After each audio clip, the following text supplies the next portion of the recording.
Every blue moon, I get online and participate in an online auction. I don't let you know because really, I mean, unless they're like major items, I just don't talk about it. But finally, I won something. Thanks to Chad Zimmerman for giving me the lead, giving me the tip. I don't know how you knew about it, but you did, and I won it. So I'm heading up to get it, and I'm going to show you right afterwards. You got to guess what it is and what tractor it will go on. And now I will tell you, there's one part in the entire assembly I'm going to leave out because that'd be a dead giveaway. So let's have a little fun today.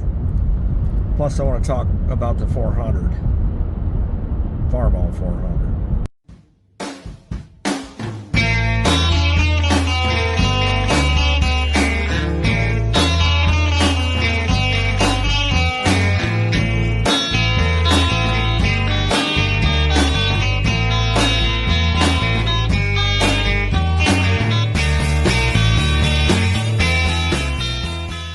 All right, well, I've made it home, and here is the assembly. This is the first piece I'll show you. The second part that I will show you.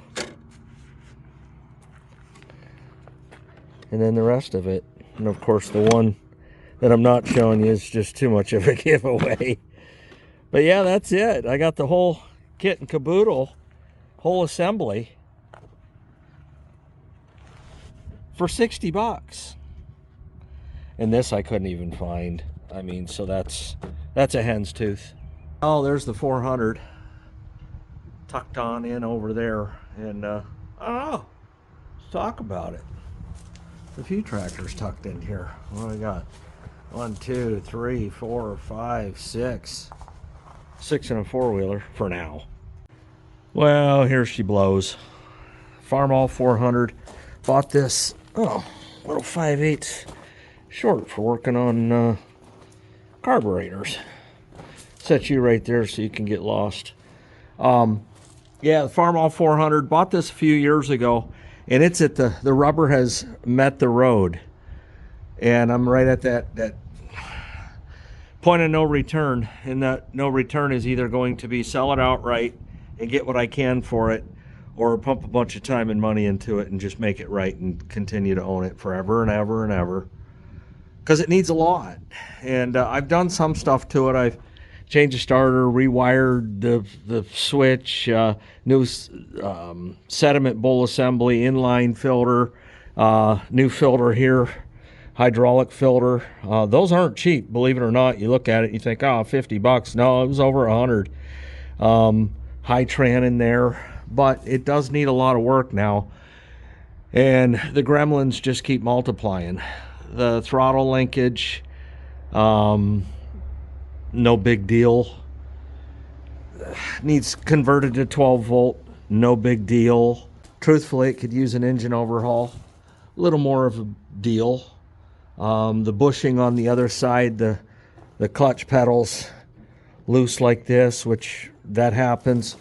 I know a lot of guys, what they'll do is they'll come here and just weld a piece right here, and that'll keep it from slipping out. This isn't bad here, but I'm not going to walk around to the other side. The TA does work. The power steering, however, does not. So what's happened over the years, since the power steering doesn't work, the brakes have been the steering, the power assist. So it does need brakes. Clutch is okay. Let's see what else.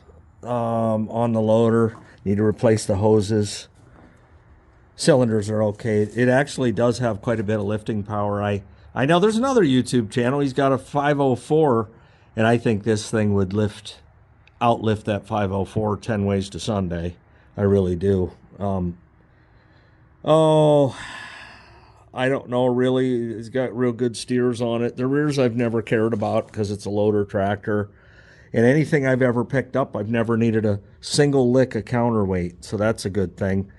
But I'm right at that point where I can end up putting, $5,000 into a, even fixed up, set up this way, $2,500 tractor tops. And it's like, good grief, what am I doing? So I just figure I'd run it by the viewers. And I know some of you guys are gonna comment emotionally. Oh no, you know you gotta do it. I mean, at what point does a tractor become a parts tractor and then you go and get a different one? At what point do you get to that point?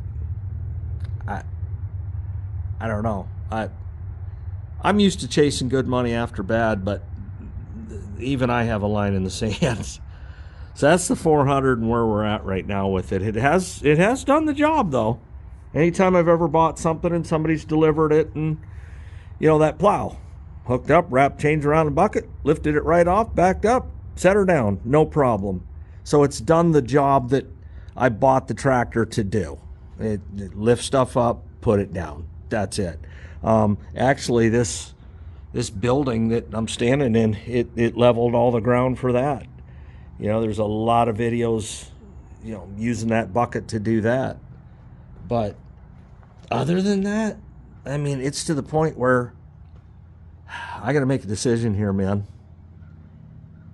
It's either going bye-bye or I'm pumping time and money into it. Well, would you look at there, the feeder house is on. On better than ever. I got some new hoses here and fittings. Didn't go completely out on a limb. New hoses down there and fittings and all that stuff. You know, new hydraulic. I got to clean this out. Easier to clean it when it's at, you know, waist level. But yeah, and I'll probably end up getting a new chain next year. This old sucker here, it'll pick them up. Got one bar missing here. May or may not replace it. Just gonna pick soybeans probably with it. So yeah, pretty darn happy. And as a celebratory measure, let's fire it up. All right, and have this panel off here, and it's just filthy in there, but that's where all the micey live. But yeah, here's your new cable. Right here, runs there to there, and went up through, and then I'll end up putting that cover plate back on, but not right at the moment. And boy, does this window need cleaned. Until you get up there. All right, go half, go on. And that should do it. Well, wait a minute. Turn the added electric fuel pump on. Wait a minute. I had that in neutral. Somebody else did that. All right. And no, I have not started it in at least a few days.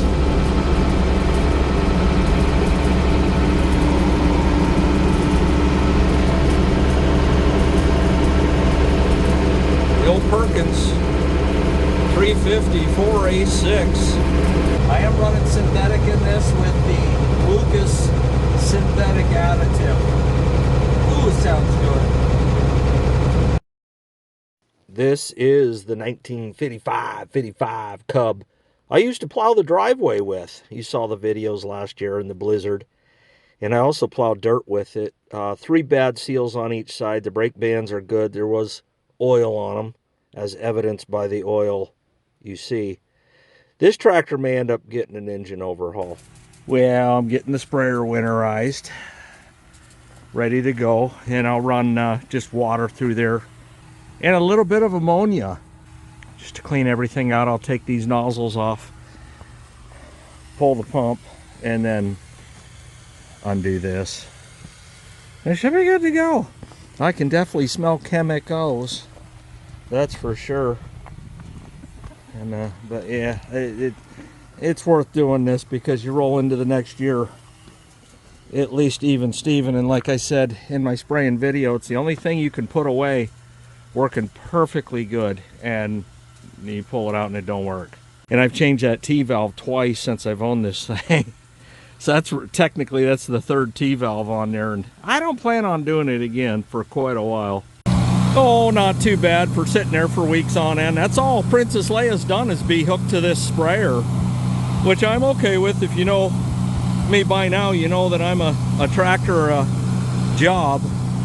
Although this one's going to be plowing too, and then the other Super C is going to be disco ducking with the C36. So C20 and then C36 on the other one. But yeah, we got liquid coming out all nozzles, and of course I'll remove those for the winter. Take the pump off, pull the filter, good to go. All right, all right. If you guessed it, leave your comment. And it's the M&W assembly, hand clutch. Now, some of this stuff I've already got, like this outer casing. This is the piece I didn't show you because it says it right on it, M&W clutch. But I got all the internal parts as you saw. And of course the, oh, where are you? About right there, the handle will come up. And I mean, finding that stuff was just, I haven't looked diligently, and I actually had a chance on Facebook Market to purchase it. But my thoughts are maybe putting this back to original with the M&W hand clutch and just getting a different M. Using this for like spraying, anything I'd need a live PTO for. Right here. And then getting it, like I say, get another M. The other one for tillage. But yeah, it's been a good M, no doubt about it. Runs like a top, runs strong, fully strong. So yeah, I'll see you at the next video.